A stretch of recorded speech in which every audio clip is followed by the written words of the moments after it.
Salut tout le monde, on se retrouve pour avancer sur la table élévatrice moto. Alors dans le dernier épisode, on a commencé à protéger le métal en appliquant de la peinture sur toute la structure.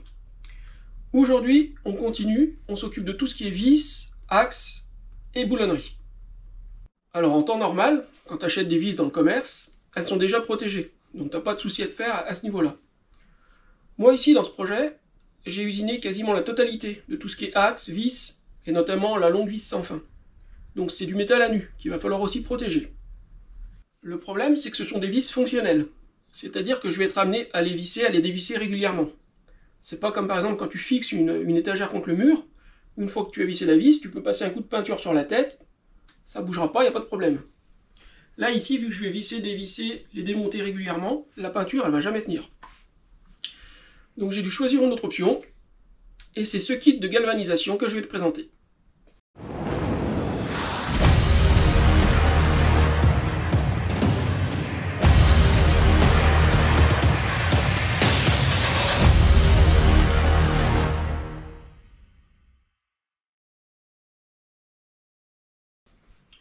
Alors c'est bien joli tout ça, mais qu'est-ce que c'est que cette bête-là? Alors la galvanisation à proprement parler, c'est l'action de recouvrir une pièce d'une couche de zinc pour la protéger de la corrosion.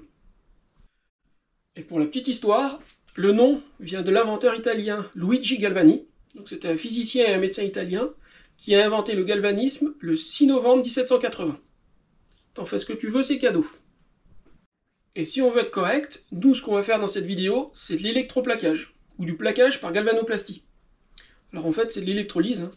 On vient déposer un dépôt métallique sur une pièce au moyen d'un courant continu. Une dernière chose avant que je vous parle de ce kit. Parfois on choisit de chromer des pièces pour raisons mécaniques, en fonction de la dureté du chrome, de sa résistance, etc. Et ça demande une épaisseur bien précise. Nous ici, ça va principalement être pour lutter contre la corrosion, pour éviter la corrosion, et puis pour un aspect esthétique.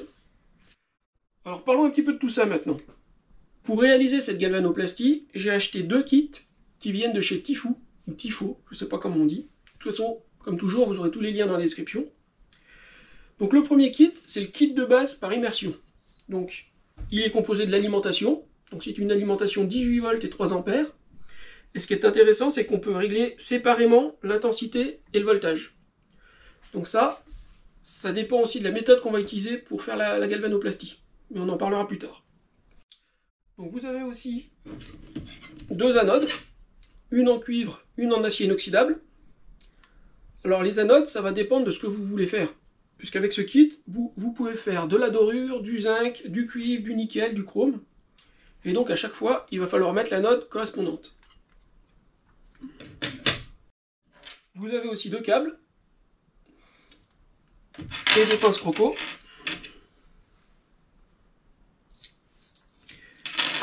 Alors vous avez deux autres câbles qui étaient avec l'alimentation et des pinces croco qui sont protégées.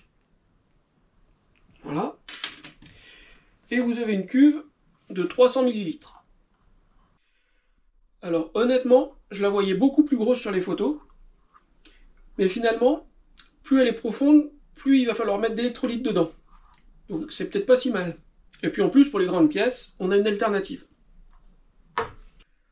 L'électrolyte, c'est le liquide dans lequel on va venir plonger la pièce à traiter. Donc encore une fois, suivant si vous voulez dorer, faire du nickel, du chrome, du cuivre, il faudra prendre l'électrolyte en fonction. Donc moi j'ai choisi de faire du chrome, donc j'ai pris l'électrolyte de chrome. Et pour info, donc ça c'est une bouteille de 1 litre, et elle coûte 35 €. Ce qu'il faut savoir, c'est que l'électrolyte est réutilisable. C'est-à-dire que vous remplissez votre récipient d'électrolyte, vous plongez votre pièce, vous faites la galvanoplastie. Une fois que c'est terminé, vous ne jetez pas le liquide, vous pouvez vous en servir. Alors voilà pour le kit à immersion. Donc à immersion, vous l'avez compris, c'est parce qu'on vient plonger la pièce à traiter dans l'électrolyte. Ça marche bien pour les petites pièces, mais pour la vis sans fin, elle rentrera jamais là-dedans. Et s'il fallait un récipient pour la contenir, je ne vous parle pas de la quantité d'électrodes qu'il faudrait. Même que c'est réutilisable, ça en fait quand même une bonne quantité. C'est pour ça que j'ai acheté le deuxième kit. Donc le kit au stylet ou le galvanobrush. Donc dans ce kit, on a le corps du stylet, donc, au bout duquel on vient brancher un fil électrique pour faire passer le courant. On a une pince croco et on a 2 fils. On va y arriver. Voilà. On a aussi 4 tampons, des petites éponges. Et on a une anode en graphite. Donc ici aussi, l'anode en fonction de ce qu'on veut faire. La dorure, le zinc, le chrome, etc. Donc pour le chrome, il faut une anode en zinc. Donc j'ai dû l'acheter séparément.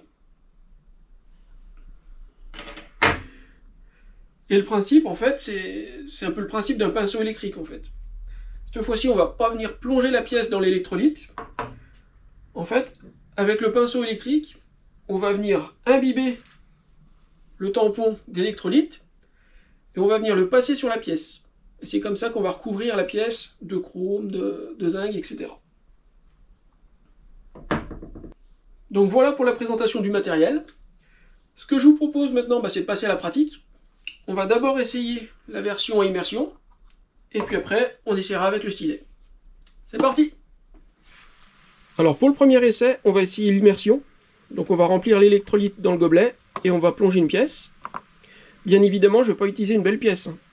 Pour le premier essai, je vais utiliser les chutes des cycloches.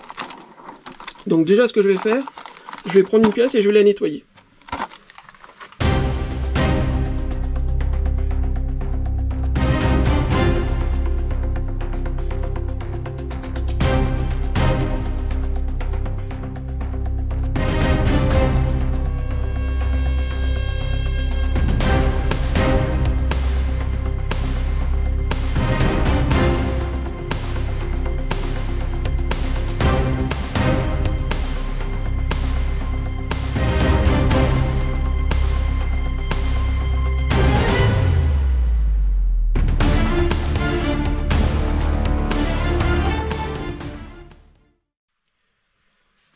Voilà la pièce nettoyée.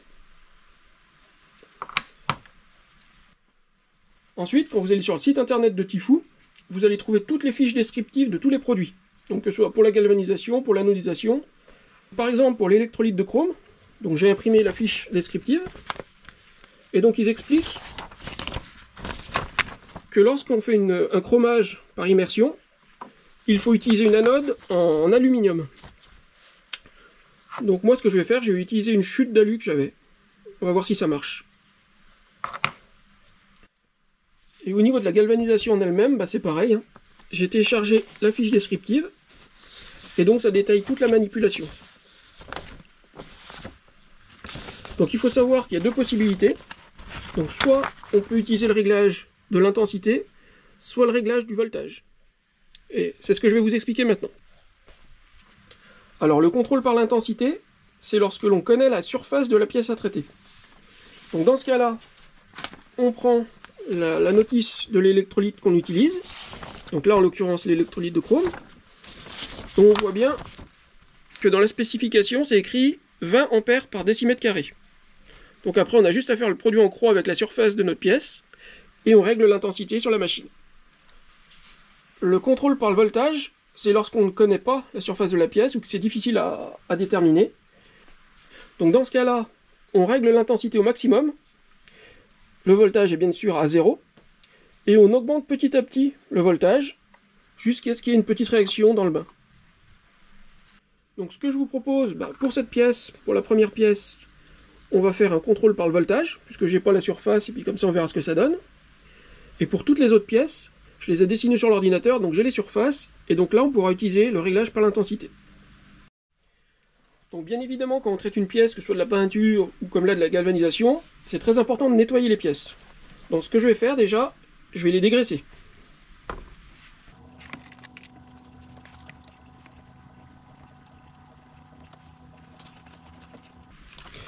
Et on n'oublie pas l'anode, hein, bien évidemment.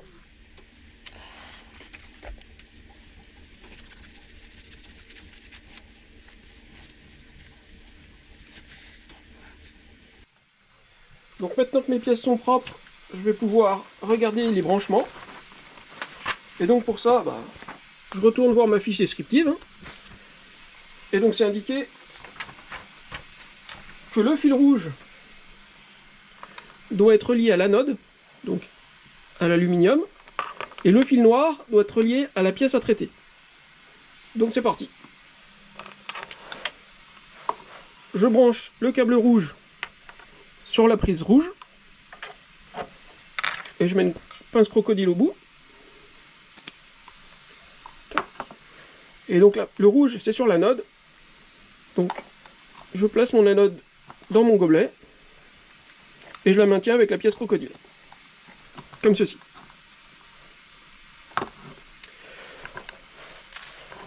Le fil noir sur la prise noire,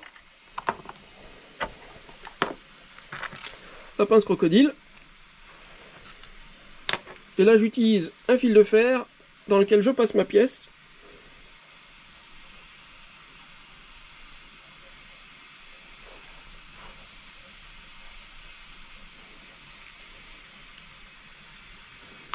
Ceci.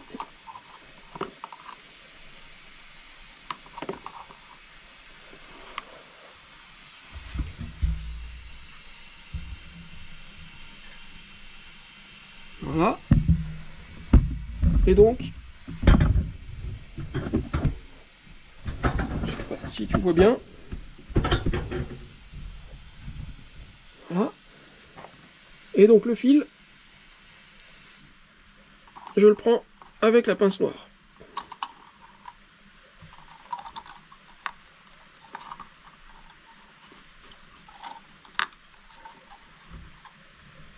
Voilà.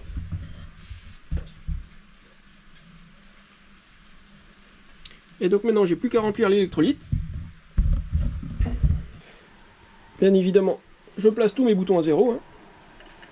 L'alimentation est éteinte quand on fait la manipulation, bien sûr. Donc bien évidemment, quand tu manipules des produits dangereux, tu penses aux gants et aux lunettes.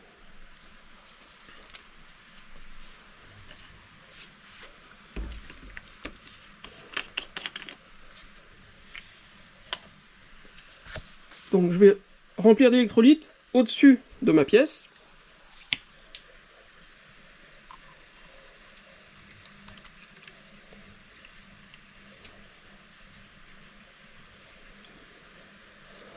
Voilà.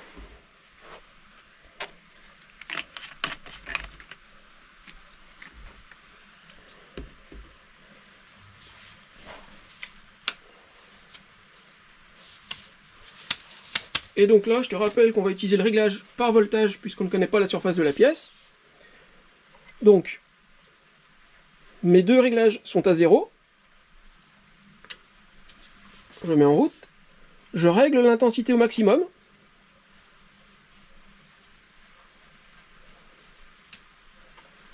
Donc j'ai pas de courant puisque le voltage est à 0.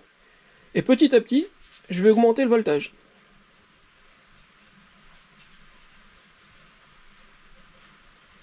Jusqu'à ce que je vois apparaître une petite émulsion dans le gobelet.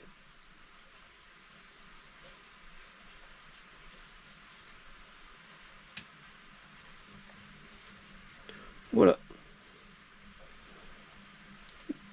Donc là je suis à peu près à 3 volts 6.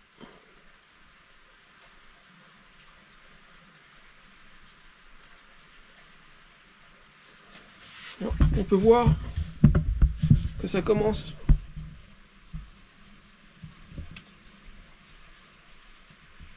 tu vois des petites bulles se former autour de la pièce. Je peux peut-être monter encore un petit peu.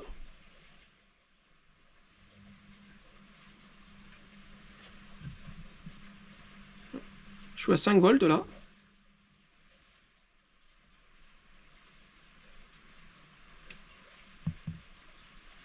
Et donc on va la laisser apparemment entre 3 et 5 minutes.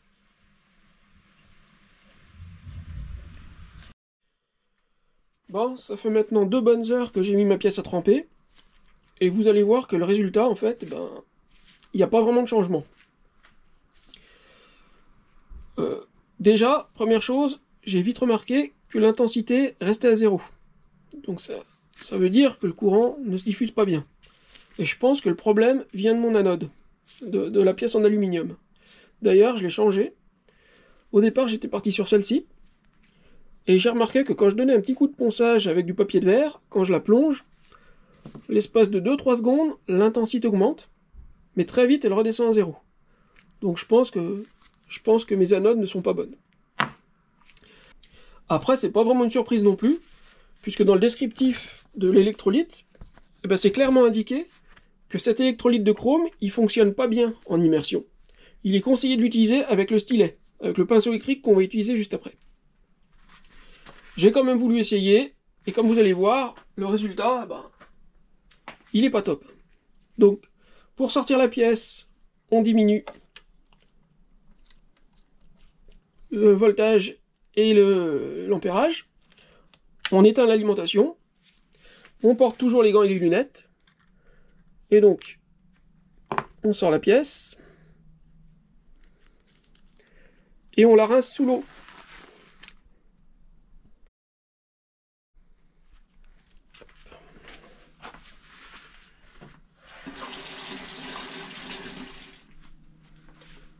Voilà.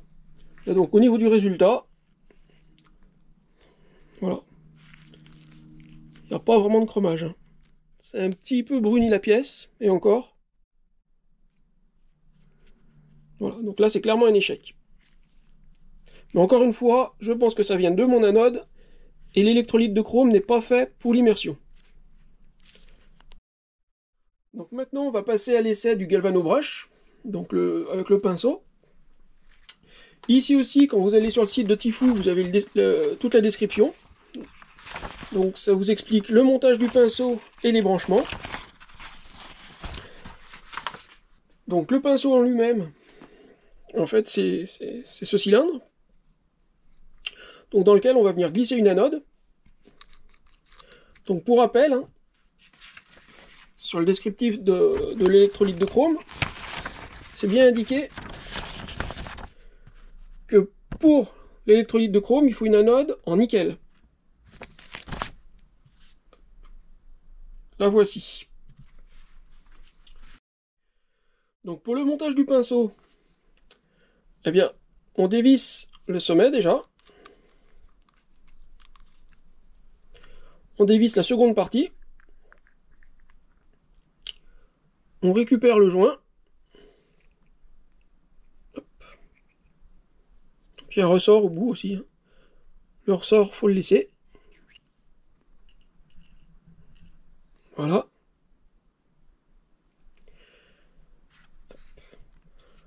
On glisse le joint sur l'anode.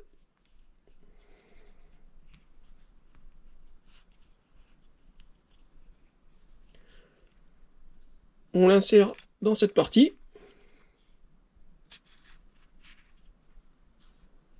Hop. Hop. On place l'anode et on visse cette partie ici. On pousse bien l'anode au fond. Voilà. Il y a un ressort au bout. On replace cette partie en haut.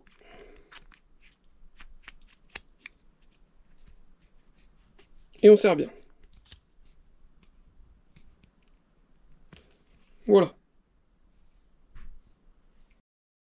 Donc ensuite, au niveau du branchement, eh bien, comme pour l'immersion, l'anode, donc le stylet, il est relié au positif, donc au fil rouge. Donc le premier côté, on le branche sur la borne rouge de l'alimentation. Et l'autre côté, au bout du stylet, du pinceau. Comme ceci. Et pour le négatif, donc le fil noir, le premier bout sur la borne noire de l'alimentation, une pince crocodile, et elle sera, il faut qu'elle soit en contact avec la pièce qu'on va traiter. Donc soit on la branche directement, soit on le branche par exemple sur un plateau en acier, on pose la pièce dessus, mais il faut toujours que la pièce soit en contact avec le plateau. Alors pour cet essai, j'ai repris une rondelle, hein, que j'ai nettoyée, que j'ai poncée et que j'ai dégraissée. Et je vais utiliser l'électrolyte qu'on avait utilisé pour l'immersion. On va voir si c'est toujours bon. Pour ce qui est du réglage de l'intensité et du voltage, donc là encore, on reprend la notice de l'électrolyte de chrome. Et donc c'est indiqué que lorsqu'on utilise le silet, il faut utiliser un courant d'environ 2-3 ampères et une tension entre 6 et 10 volts. Donc c'est parti. Donc la première chose à faire, c'est de relier la pièce au négatif. Et ensuite, il faut imbiber la lingette d'électrolyte. Donc il faut la plonger jusqu'à ce qu'elle soit bien imbibée.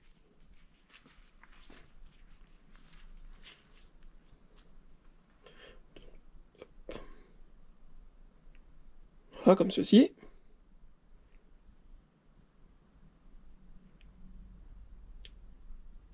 Et dès qu'on remarque que la galvanisation ne se fait plus, il faut retremper la lingette.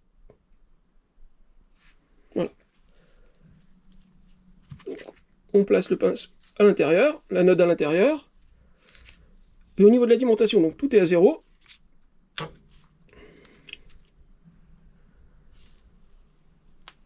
Je mets mon intensité au maximum et je vais régler mon courant, mon voltage entre 6 et 10.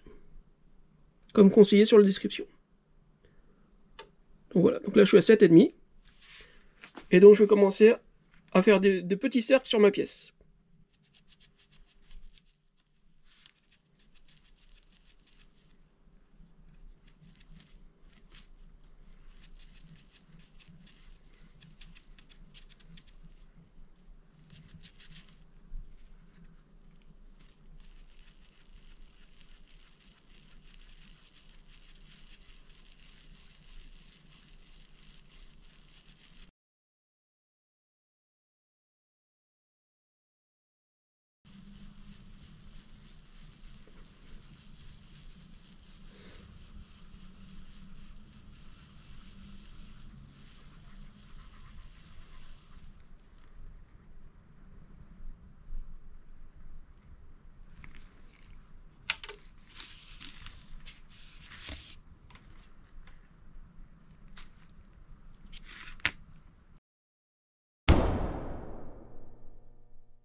Alors on est plusieurs semaines après notre premier essai. Aujourd'hui j'ai toujours pas de bons résultats avec le chrome. J'arrive pas à avoir de pièces chromées. Donc j'ai contacté Tifou, donc c'est l'entreprise où j'ai acheté le kit de galvanisation, en leur demandant d'où pouvait venir le problème. J'ai eu une réponse très rapide, et d'après eux, d'après ce que j'ai compris, puisque c'est une boîte allemande, donc les messages sont en allemand, merci Google. Donc d'après ce que j'ai compris, apparemment on ne peut pas chromer directement l'acier. Il faut d'abord faire une couche soit de cuivre, soit de nickel. Et en plus apparemment le nickel maintenant c'est difficile à obtenir. Alors le chrome sur ce projet c'était pas obligatoire. C'était simplement l'occasion d'essayer en vue des projets futurs. Et justement, j'espère très bientôt commencer un gros projet moto, donc je vais avoir besoin de la table. Il faut que je la termine. Et pour ça, je vais avoir besoin de traiter tout ce qui est vis et axes pour pas qu'il rouille. Donc j'ai fait un choix. Je mets le chrome de côté. Je réessayerai plus tard, j'abandonne pas. Mais il faut que je termine cette table.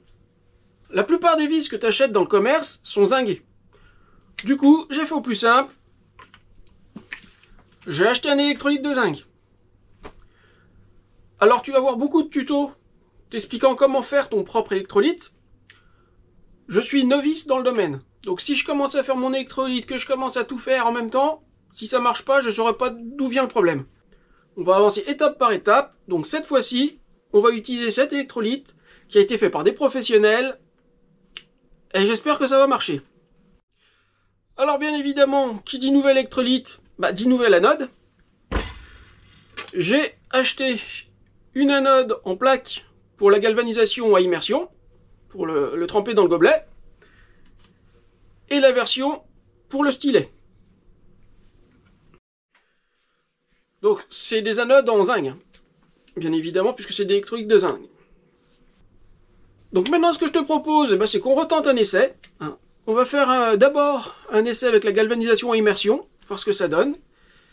Je croise les doigts parce que j'ai pas de solution alternative sinon.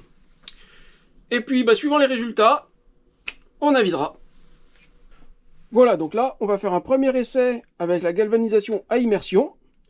Donc pour cet essai, toujours, je vais utiliser mes chutes de 6 cloches, que je garde pour faire des rondelles. Donc je vais la placer dans le gobelet, de cette manière. Au niveau de l'anode, donc elle était trop grande, je l'ai coupée, simplement avec une cisaille. Hop, on va la mettre comme ça.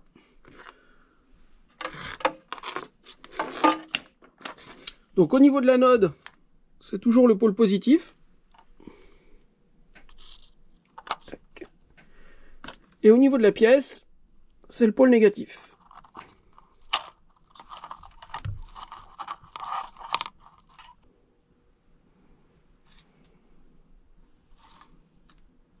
Voilà.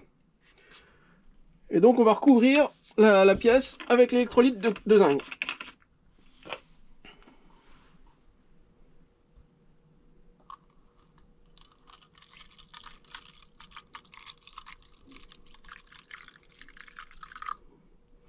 Voilà.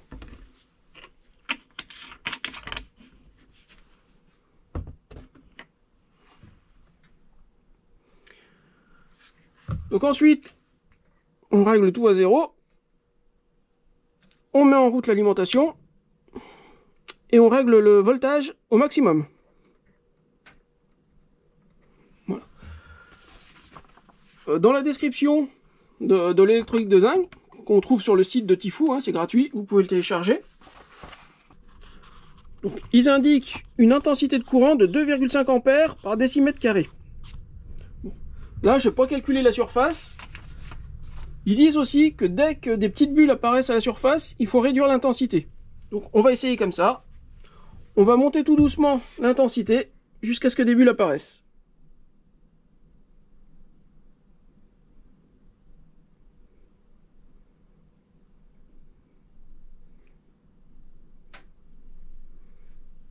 Voilà, donc là il y a une réaction qui apparaît.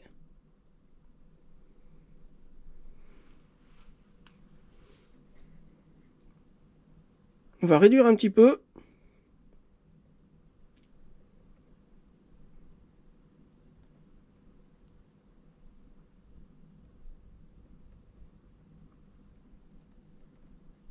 Et normalement, à la fin, notre pièce devrait être un peu grise mat. On va laisser quelques minutes et je vous reprends après. Voilà, donc là, ça fait à peu près 5 minutes que la galvanisation a commencé. Donc je vais couper l'alimentation et on va voir ce que ça donne.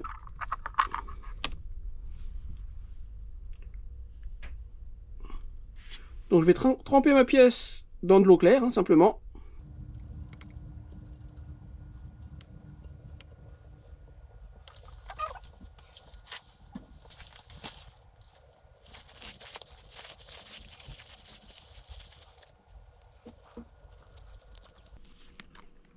Hop là.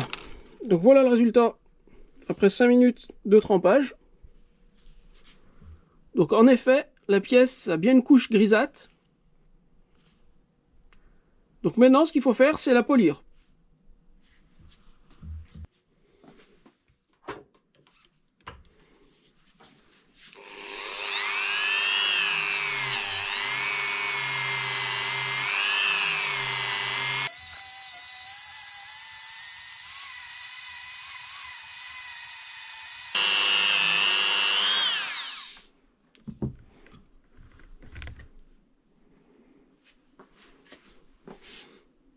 Voilà, après un rapide coup de polish, donc là c'est juste un essai, voilà le résultat.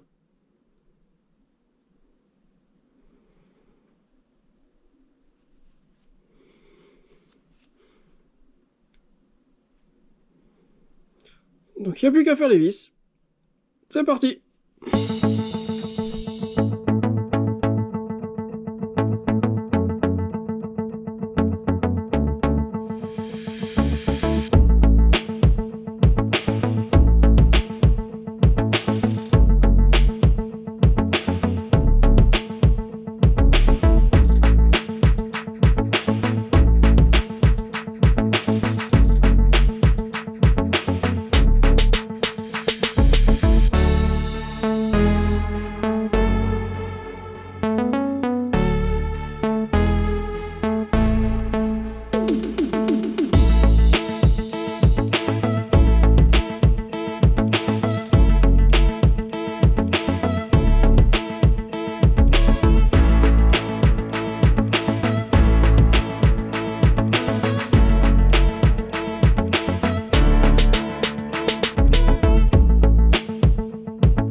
sur la pièce traitée, on peut voir un petit voile blanc par rapport à la pièce qui n'a pas encore été traitée. Voilà. Donc après, je ne sais pas l'épaisseur que j'ai mis par contre. J'espère que ça suffira. Prochaine étape, polissage.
Et ben voilà, on en a terminé pour ce qui est de la protection des pièces, aussi bien peinture que galvanoplastie.